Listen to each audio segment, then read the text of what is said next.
Today, on the Ranting Weight Watcher, self-sabotage, what it does to our journey, and what the heck can we do to avoid it?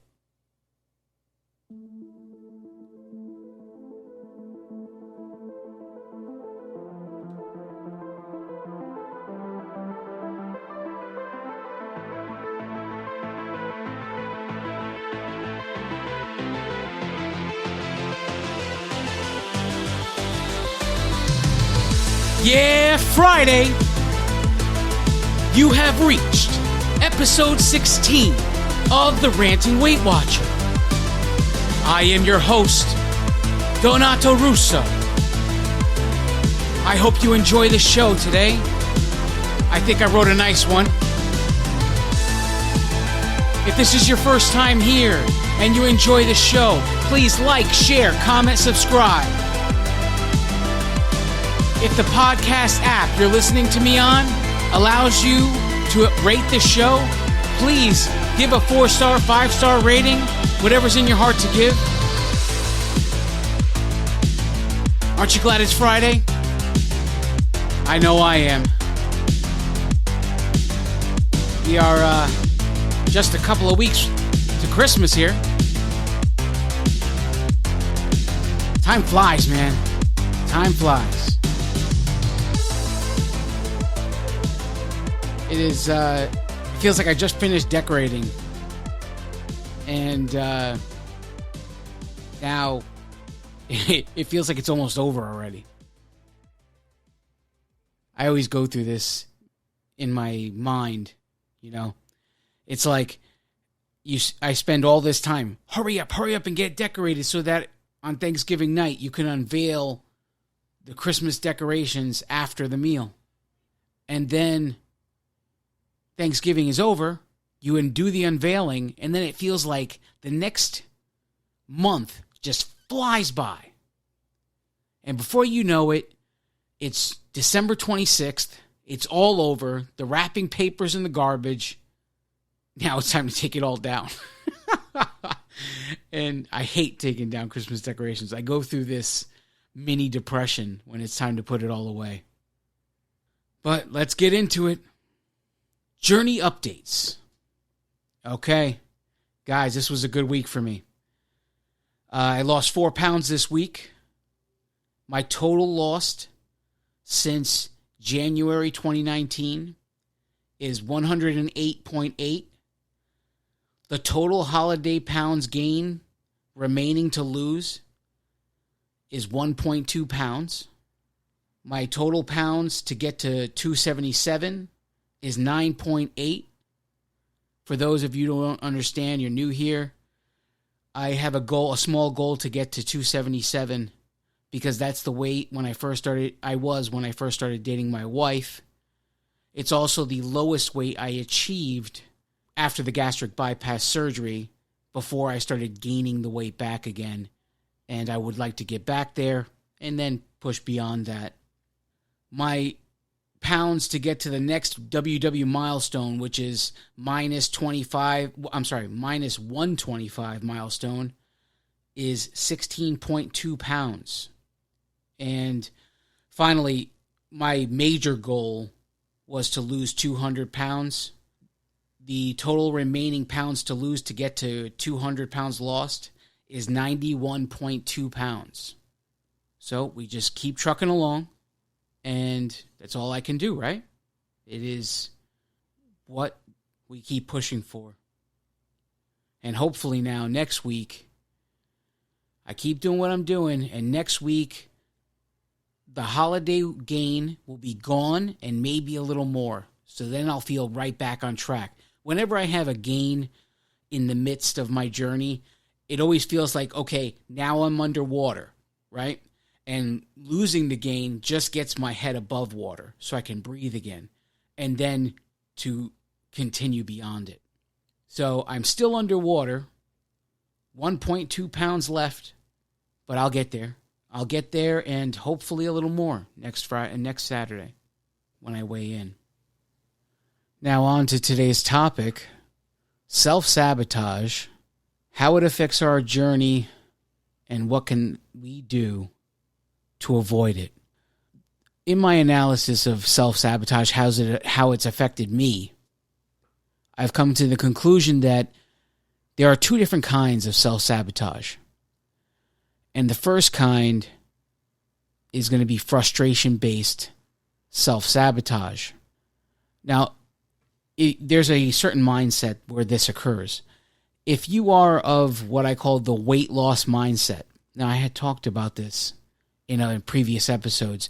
The weight loss mindset is it's a results-based mindset.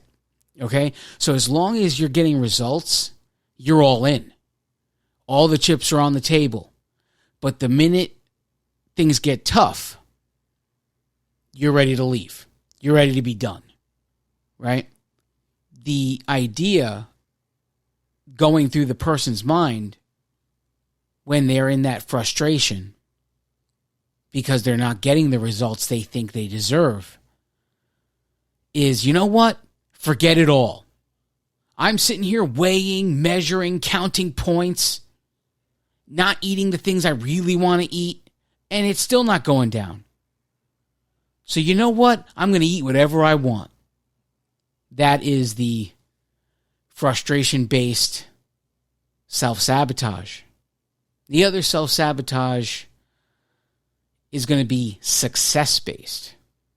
Now this, in my mind, is more dangerous than the frustration-based because this sneaks up on you.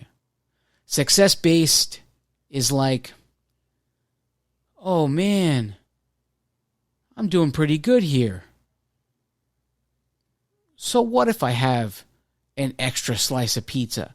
So what if I have that piece of chocolate cake that I know I don't have the points for? It's okay. We won't track it. We'll just eat it. It's not going to hurt anybody. You already lost so much weight. Take a look at you. You look great. This mindset is dangerous. Dangerous. We're going to talk a little bit more about these two mindsets. We're going to talk about how they have affected my journey, but we're going to do it after the break. So stick with me. We'll be right back.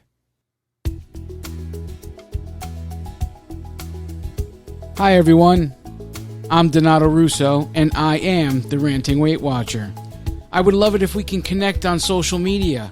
If you're on Facebook and Instagram, look me up at the Ranting Weight Watcher. If you're on Twitter, at the Ranting WW. If you're already on Weight Watchers and you want to connect in the Connect app, search for at Ranting Weight Watcher. If you'd like to email the show, share your successes, share your failures, share your story in general, send me an email at therantingweightwatcher@gmail.com. Most of all, if you're enjoying the show, please like it, share it, comment, and subscribe. Now, back to the show. And we are back. Thanks for sticking with me. So today we were talking about self-sabotage and how I kind of think there are two different kinds of self-sabotage. And the first one I touched on a little bit being frustration-based. Now, I don't necessarily have a personal, at least not one that I remember. I know countless times I have been frustrated. This is not my first runaround with Weight Watchers or my first attempt at weight loss, period. And I've had countless moments where I'm frustrated that the scale did not move. And I've had countless times where I have had the thought, you know what? Forget all of this. Forget the scale. You know what? I'm working hard and the scale's not moving, so I'm just going to do whatever I want. I've had the thought countless times, and I'm sure at some point in my past, I, entertained it and turned backwards on my journey because of it. But I can't think of a specific story or example where I did it. And it's for that reason that I feel like this version of self-sabotage didn't plague my journey the way maybe it plagues some of yours. You know, I'm mostly a realist, right? So the first one is going to be, well, they're both really emotion-based, right? The first one is going to be out of anger, frustration, and it's when I'm having, you know, I always have my moment of anger. I'm not going to tell you I never feel anger toward my journey when things aren't going the way I want them to. But I can't remember. I mean, from the beginning of this journey, this time, January 2019, I have not had a moment where I allowed it to allow me to quit. And that's what it boils down to get to the point where I say, you know what, forget it, I'm done. Maybe this is not for me. I have not gotten to that point. It's always been, when I have these moments where the scale's not moving, my first inclination has always been to blame myself. What did I do wrong? What could I have done differently? And that's just the way I think about everything in my life. What did I do that made this situation go in the way that it's going? And that's just always been my way of dealing with anything that has gone wrong in my life. Anything, literally anything. Figure out a way where this is my fault. What did I do to contribute? What didn't I do to contribute? What did I do to stop it? You know, this is the way I analyze issues in my life. So when something's out of frustration, it doesn't affect my journey as much as, you know, I'm sure other people out there, it affects them greatly because they're so aggravated with trying to do the right thing and to see that it didn't work. You know, there's way too many different emotions that go on in that moment. So for me to take a step back and start to blame myself, I don't know how many people do that. I don't know how many people could stop the emotion long enough to start to think how to blame yourself for the situation. I'm sure there are others out there. I'm sure I'm not the only one. But there are other people that will find every way not to blame themselves just the same. And, you know, this is all part of the frustration-based self-sabotage. It's not my fault. It's circumstance. It's you know, oh, I just can't. I don't have the time. I don't have the, it's all, you know, never my fault kind of a deal. I've heard it countless times from many people. No time, no money, no willpower, whatever it is. And, you know, hey, what can you do, right? We're all given the hand. We're all playing poker here.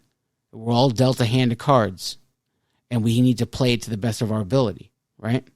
So now I'm going to talk a little bit about the one that has plagued my journey countless times, over and over again, and has, except for this time in 2019 when I started now, it has stopped me dead cold. And I feel by far, I mean, this is just my opinion here, by far this is the more dangerous one. This success-based self-sabotage is by far the much more dangerous one of the two. And when I think back of how many times I have tried to lose weight, I could pinpoint the moment. It is like the moment where I hit a 20-pound loss mark. Okay? For whatever reason, I can drop 10. No one really notices. But when I hit that 20 pounds, 25 pounds, somewhere around there, all of a sudden, people start to notice. And it's basically, I mean, you could set your watch by it. It has affected me so many times in my journey that when it came to this time, I knew it was approaching. And I physically told people that I knew were about to say what they were about to say. And I said, please, thank you, but don't, just keep it to yourself. Please, keep it to yourself. I cannot hear this right now. I had to come against hearing compliments. I had to come against it. And you may think that's crazy, but I can't tell you how many times in my life, and I mean, I can list them for you here. Okay, I've tried Weight Watchers countless times. Slim Fast, Herbalife. I had the gastric bypass surgery. I had the Mediterranean diet, the Atkins diet. All of them produced some sort of weight loss. What's the other one? I want to say it's called the chicken soup diet or whatever. All you eat is chicken soup, or the soup diet in general. It doesn't have to be chicken soup, something like that. But every single one of these things caused some form of weight loss. The one thing I could honestly tell you I've never tried is intermittent fasting, and I have a bunch of problems with that. And I'm not even going to get into that because that's another episode altogether, and I'm just going to let that go right now. But that's the one weight loss plan I've never tried and probably never will. So many times I would hit the 20-pound down mark and people would start complimenting me. People would start saying, oh, you look great. You look great. What are you doing? And this feels good. When people tell you you're looking good, what are you doing? Asking questions and everything like that. That's a good feeling. And when you don't hear these things normally, it does something to you mentally. It's almost like a feeling of being drunk in success, right? We get drunk in it. And it's like you're in this giddy fairyland and nothing can stop you. And suddenly you hear this little voice, and it's a gentle voice. It's a happy voice. It's celebrating with you. Oh my God, you're doing so great. You're doing so wonderfully. What's the big deal if you go out to eat with the friends? Oh, we'll just call this a cheat night. And I do have cheat nights. I'm not going to tell you I don't. But it is about control more than it is about having a cheat night or not, right? So this voice convinces you it's okay to have a cheat night. And I'm not saying it's not okay to have one. What I'm saying is it's not okay to have one 4 nights straight.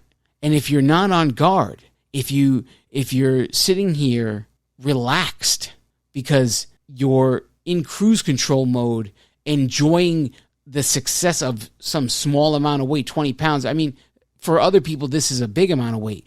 But for me at 395 pounds, 20 pounds is nothing.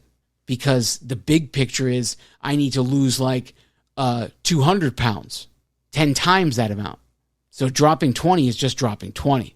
It's like, okay, next pound, keep going. There's no celebrations. But I would hit that celebration mode. And I would say, oh, it's okay to have a cheat night. It's okay to go out with everybody. It's okay to eat whatever you want one night a week. And then it would get looser. Oh, you know what? It's the weekend, a cheat weekend. Because there's 2 nights in a weekend. I mean, if you're a single person, you'd be 3 nights in a weekend. You go out to eat Friday, Saturday, and Sunday, right? I mean, and even if you're not single, you go out Friday and Saturday night and you eat, and then Sunday is, let's go to a sports bar and watch the football games, basketball games, baseball games, whatever it is.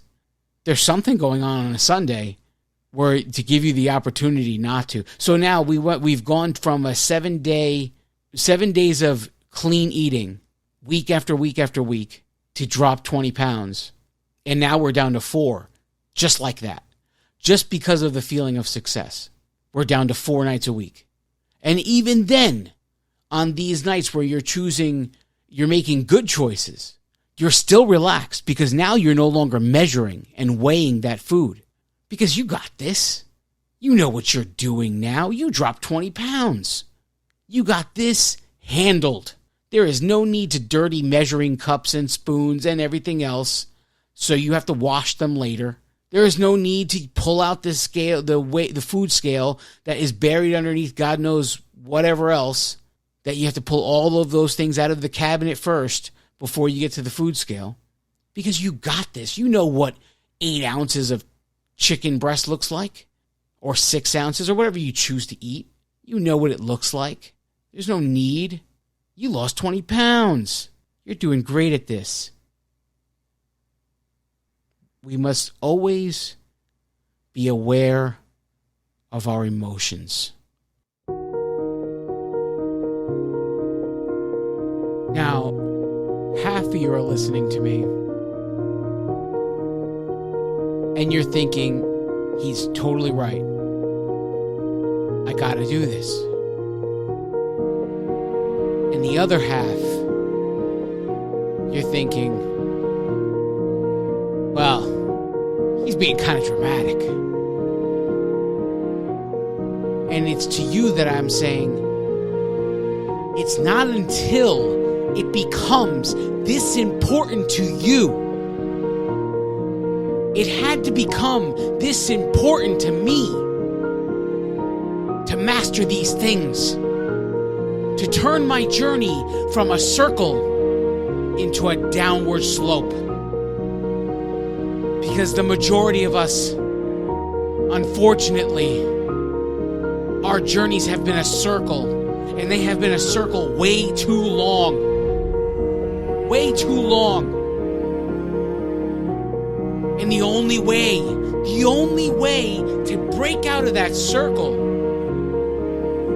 and turn it into a downward slope for the first time in your life, in this journey, is to take it this seriously.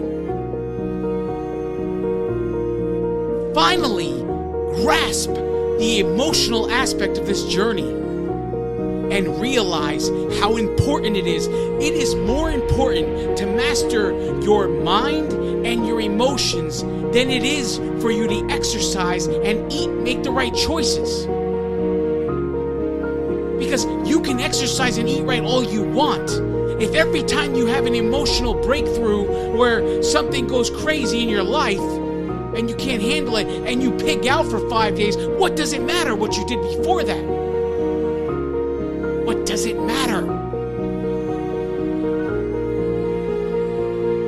Grasp your emotions, get serious, and turn your journey from the circle it has been your entire life,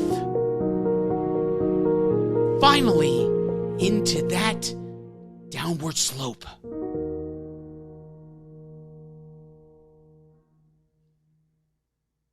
I love each and every one of you.